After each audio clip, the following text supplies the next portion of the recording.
პირველად ექსპერიმენტის სახით საფეხბურთო კლუბ ზესტაფონის სპორტულ ბაზაზე მინდვრის საფარის მოწყობა განსხვავებულ რეჟიმში მიმდინარეობს. მესამე მოედნის მოსაწყობად კლუბის ადმინისტრაციამ უკრაინული კომპანია ლიდია პარკისგან არა მზა საფარი, არამედ მინდვრის თესლი ჟაკლინი შეიძინა. მოედანზე თესლი სპეციალური მოწყობილობის საშუალებით ხდება. მისი ზრდა კი დაახლოებით 2 კვირაში მიმდინარეობს. მინდვრის დათესვის პროცესს დღეს ლიდია პარკის წარმომადგენელიც ადევნებდა თვალყურს. ლიდია პარკმა საწვრთნელ ბაზაზე 2 მოედნის, ასევე ცენტრალური მოედნის საფარიც მოაწყო. მინდვრის დათესვის პროცედურა კი საქართველოში პირველად ზესტაფონის საწვრთნელ ბაზაზე ხორციელდება. ნომერ მესამე მინდვრის დაგებისას ჩვენ ასე ვთქვათ მივმართეთ მცირე ექსპერიმენტს. ძალიან საინტერესო იყო ჩვენთვის. თუ რა შედეგს მოგცემდა ეს ყველაფერი, სწორედ ჩვენი უკრაინელი მეგობრების დახმარებით, სწორედ დღეს მიმდინარეობს ნომერ მესამე მინდვრის დათესვა. საინტერესო ამაში ყველაფერში ის არის, რომ ბოლო წლებში საქართველოში დამკვიდრებული ტრადიციის თანახმად, როგორც წესი, ხდება მინდვრების დაგება. კონკრეტულად განვარტავ თუ რას გულისხმობ, ჩამოდის მზა საფარი და ხდება მის დაგება უშუალოდ მინდვრზე. აქ კი ჩვენი ექსპერიმენტის არსი იმაში მდგომარეობს, რომ ჩვენ დათესვა გადავწყვიტეთ და შესაბამისად ძალიან იმედი გვაქვს, რომ კარგ შედეგს მივიღებთ.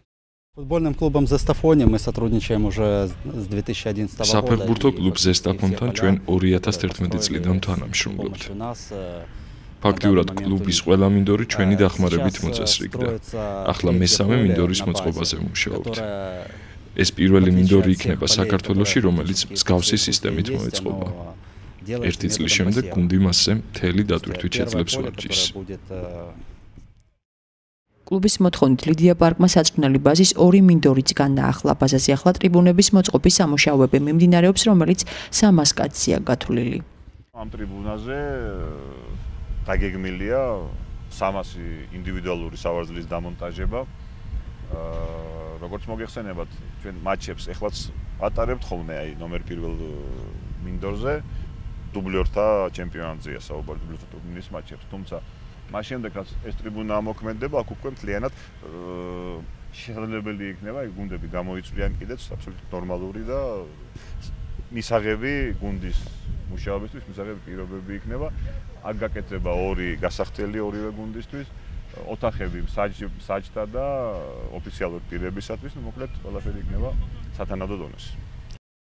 სასტუმრო კომპლექსის მშენებლობის დასრულების შემდეგ კი ზესტაფონის 2 გუნდი ბაზაზე დაიდებს ბინას. სასტუმრო ფეხბურთელების გარდა დამატებით 70 სტუმარს მოემსახურება და ის თანამედროვე სტანდარტების შესაბამისად იქნება აღჭურვილი. საფეხბურთო მოედნების კეთილმოწყობის შემდეგ კი ბაზაზე შიდა ფეხით სავალი ნაწილიც მოწესრიგდება.